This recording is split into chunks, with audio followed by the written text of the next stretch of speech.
Vice Mayor Attorney Maribeth Lopez.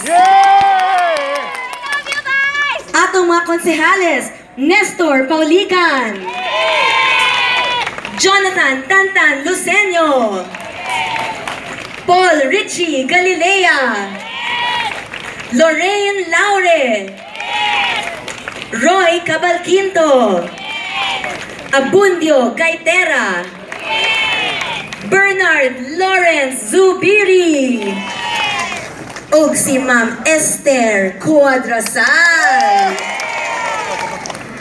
And of course, ang atong Congresswoman sa 3rd District of Bukidnon, Ma'am Inday Zubiri!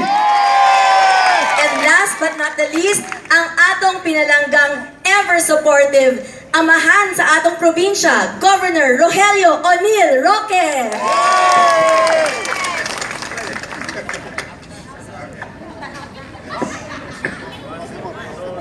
Pagsinggit na ko og Juan Bukidnon ang inyong tubag, sure na! I love you. Very good. I love you too. Okay, sige ha. Juan Bukidnon! Juan Bukidnon! Daghan salamat maramag.